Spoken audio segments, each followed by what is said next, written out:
Hey guys, did you know that I have a Patreon where you can support me and plus get awesome rewards? Or if you're thinking to yourself, but Julian, I want even more bang for my buck while still supporting you, you can pop over to my Redbubble and check out my awesome store with new designs appearing regularly. But for now, enjoy the video you're about to watch.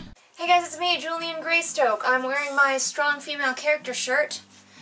And I'm probably gonna be for a while because I am just filming some tags today while I've got some time, just trying to fill out my roster of videos that I have done. Jane is here. And let's just get started. I didn't even bother to write this down in my notebook. That's like how little time I have for this. But we gotta do this, so here we go.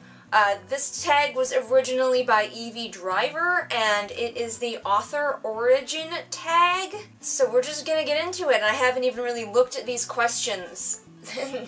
It's a terrible idea. Okay, question 1. Backstory. When did you start writing? How old were you? And which genres did you begin with? Kinshu is here as well. Those of you who have been following me for a long time know that I've been writing basically since I could write, and even before that. As a child, I was a very strange child. I just walk around talking to myself, telling myself stories, telling the animals stories, telling the trees stories. Stories have always been in my head. I did not know how to put them on the page in constructive ways. That's where lots of practice came in. But I've always been a storyteller. What genre did I start in? Fantasy. It's still, I think, my favorite, and I have most memories of just writing fantasies when I was a kid. Question 2. Protagonist. What was your first main character like? How has your tastes/muses, I think it means how have your tastes/muses changed since then? Well, I'm gonna go with the first, character in a book that I really was proud of, that I really wanted to succeed, and that would be sort of my book baby, my That One Idea, for a video about that one idea, in the doobly-doo. Look for it. Anyway, it was called The White Rose, it was a fantasy story, and the main character was basically 13-year-old me. I was 13 at the time I was writing it, and the character was just such a self-insert. I mean, who hasn't done that when they're younger? Or even now, still, and she was insufferable. I went back to read it, as an adult, and I just hated her. It turns out I hate 13-year-old me. It just could not stand her, even a little bit. Kinju, stop eating that. Stop. So the way that my tastes have changed is I don't write self-insert characters anymore. While characters often have things about them that are also a part of me, there is no one-to-one, there's no character that's just like basically me. Question 3, antagonist. What's the worst writing advice or feedback you have received? What was your first rejection or confidence-breaking experience like? Worst writing advice or feedback. I actually have a video about that. It's a little older, but I think it's still good. Linked in the doobly-doo about the worst writing advice I have ever received. But I do think, just to kind of parrot it here, the worst writing advice I ever received was that you could not ever have anything superfluous in your story. If you described a sword on the wall, that sword had better be used later. And that advice, at least the way I took it, is not 100% good. If there's a sword on the wall, it can also sort of inform a character, like, okay, well, he likes sword decor, so we can maybe glean a little bit about a character. He doesn't then have to take the sword off and use it later. I think the person who was giving me the advice was trying to help me, keep on track and hone in on what my story was when I tend to get distracted, but the advice itself was not helpful and kind of freaked me out.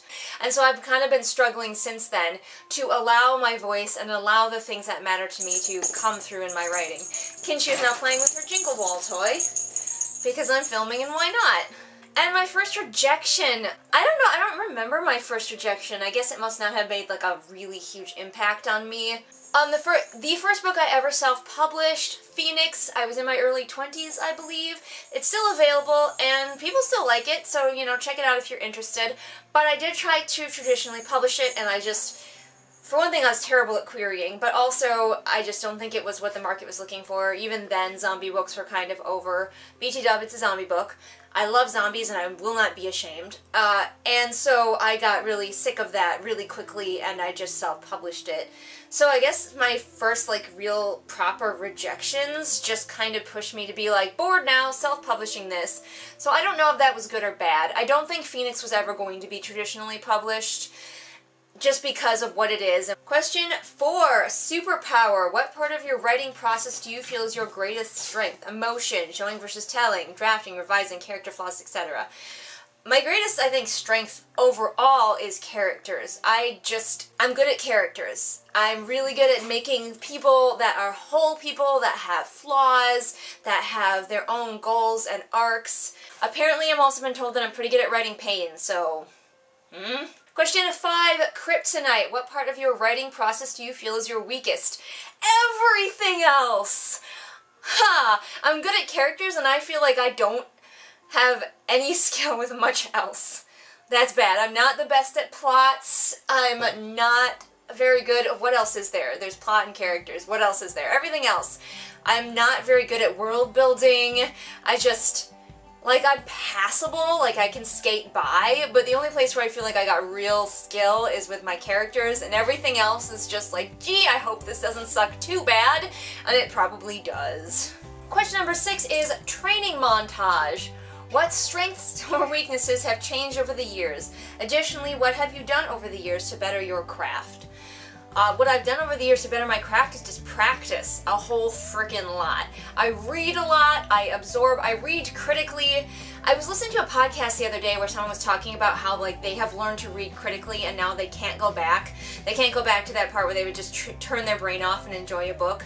And I'm in that same place. And I love to read critically, don't get me wrong, it's my favorite way to read. But when somebody just tells me that they just enjoy a book and, they don't even really notice the flaws, I'm like, how? How do you not notice the flaws and the good things about a book as you're reading? How do you not notice what the author is doing? So I think one of the big ways that I've taught myself is really becoming very good at reading critically, seeing what the author is doing, what they're trying, what they're failing or succeeding at. As far as what I'm skilled at, I honestly think I've only just become better at writing characters, because characters are my passion, characters are where it's at. If I could just write a book that was just characters just going about their lives, I would, but unfortunately most books are forced to have some kind of plot, so that's unfortunate. Question 7, training montage. What programs have you used on your writing journey? What is your favorite now and why? Pretty much just always boring word programs, nothing special, whatever came free with the computer. Right now I use openoffice.org, which is a free program that you can download online. I recommend it if you just want a nice, easy to use writing program. I've never tried, was it Scrivener or whatever? I think it's Scrivener, can't remember. I've never tried anything else more complicated. I would like to maybe someday, but ultimately I am a creature of habit and word programs are just kind of what I use. Question 8 is trusted sidekick. Every Batman has a Robin. What's your favorite companion to cuddle or consume? Do you consume your companions? I'm kind of worried now. While you are writing, has this changed over the years? If so, does this also differ from daytime to nighttime? Time of day doesn't really matter. Usually what I end up cuddling with is my cats. Kinchu's on my lap right now because they don't give me a choice. If I sit down, they're around me, on me, draped over me. I don't have a choice. You try to get rid of a cat that's determined to cuddle with you. As for food and that sort of thing, I don't eat while I write. Many of you know that this can be a problem. And I often consume tea, which quickly becomes cold because I take one sip and then I get into a writing groove and I go for a second sip and it is ice cold because I've lost an hour of my time just writing. So that's my life. Question 9 is 0 to hero. When you first began this journey, what level of success did you imagine for yourself? Oh dear. Is it where you're currently at in your writing journey? Heading for the destination? If not, how has your dream evolved over the years? My dream has gotten more realistic over the years. When I was a kid, I 100% expected to be published. I expected, by now, I'm 32 as of the filming of this, I expected to have multiple books traditionally published by now. That is not the world that I live in. Part of it was because when I was younger, I just sort of assumed that that would happen for me, and so I didn't put in the legwork to really get that ball rolling, and I'm kind of trying to do that now. I didn't really build an author platform at all. I just assumed that I would somehow put my book out into the world, and someone would find it, and I would be discovered. You know how young people are. You're dumb when you're a teenager, and I just thought that was gonna happen, and duh, it did not, because that does not happen for most people in the world. And I didn't have an understanding about how much of this process is luck-based, and it legitimately does not matter how good of a writer you are if the market is wrong, or if the agent didn't eat their Wheaties that morning, or if they just don't happen to be in the mood for your book that day, how much that can affect your chances. So I'm just kind of not at all where I expected to be when I was young, and my expectations have changed accordingly.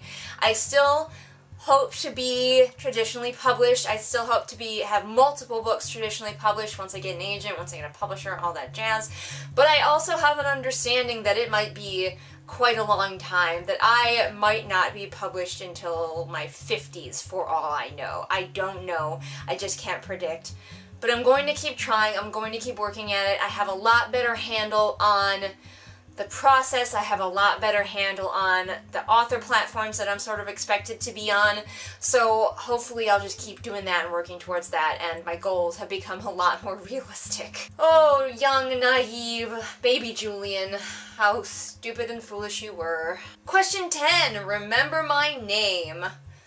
What authors helped you to realize your interest or passion for writing, and what books helped shape your writing style, genre choices, or taste? Oh, I have a video about that too, because I've got videos about everything. Links in the doobly-doo if future me would be so kind. The people that formed me the most were Brian Jakes and Tamara Pierce. Not going to go too much into why that is, because there's a video for that. But they helped me realize that I could be a writer and that could be my life.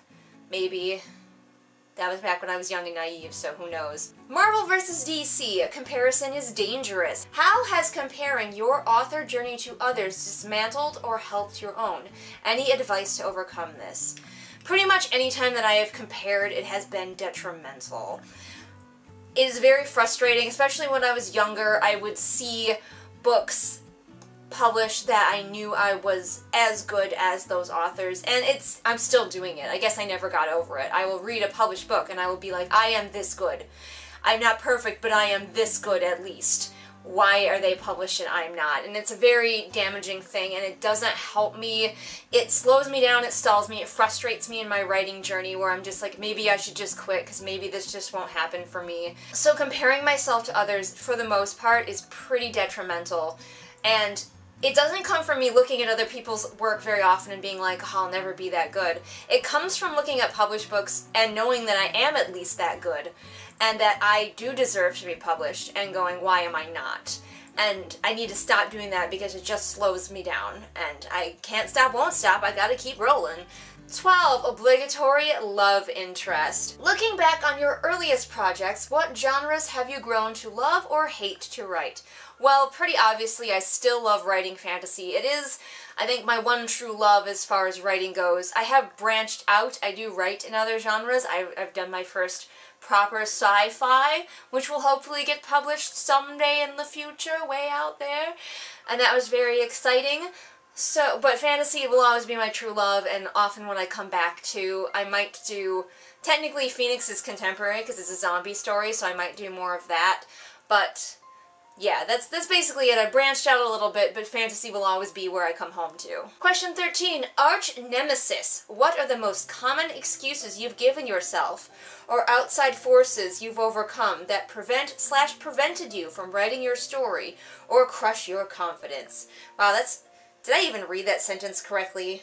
That's a bit of an odd sentence. Anyway, what crushes my confidence and what excuses do I use? I'm trying right now to write for an hour every day, and I have been pretty consistently failing because I get home from work and I just don't want to.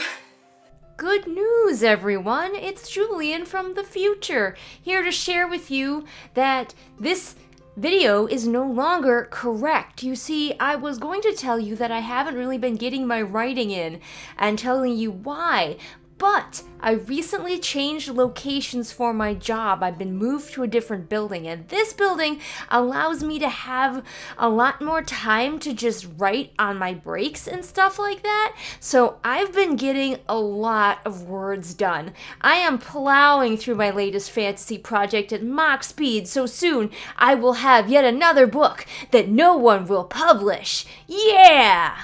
Number 14 is superhero name. When you began, did you consider using a pen name? If you are using a pen name now, why did you decide to use one? If not, why did you use your real name? Well, I often use the pen name Julian Greystoke, although my real name is on my self-published book. I don't really have a huge preference which name goes on a book, I'll be honest with you, but Julian Greystoke is a much cooler name. My real name is Emily, and it's super fucking boring. You know, so I prefer to use Julian Greystoke, and I have started putting on my query letters that I do write under the pen name Julian Greystoke, so we'll see how that goes and if that continues in the future. But I don't really care which of my names is on my book as long as I have a book out there. And the next thing to do is to assemble the Avengers and tag a few people, but I'm really terrible at tagging people, so I'm just not gonna. But if this looked fun to you and you think you would enjoy doing it, please do it and share some of your writing soul with me and your fellows here on AuthorTube. Kinchi is very warm and snuggly in my lap, and I really don't want to end this video because that means she has to move. This is my life. Anyway, of course you guys know that I post new videos here Mondays and Fridays, and all the links to my social media are in the doobly-doo for ease of your clicking. If you liked what you saw here, I have tons of content on my channel. I have been doing this for a while, so you can just go peruse to your heart's content. Also, if you liked what you saw here, but you really wish that it was higher quality, I have a Patreon for that. All the support on my Patreon goes towards getting me better equipment, and I'm trying to make an effort to really communicate more with my patrons, so feel free to leave me suggestions there too about what you would like to see on my Patreon. Anyway, that's all I have for you today, and I will see you again next time with whatever it is I happen to be doing next time. Bye! Hey everyone, it is shout out time. Time to shout out to my patrons, Amanda, Ashley, Kim, Lisa, Ramona, Sabby Panda, and Sarah. If you want to be great like these amazing people, then become my patron over on Patreon.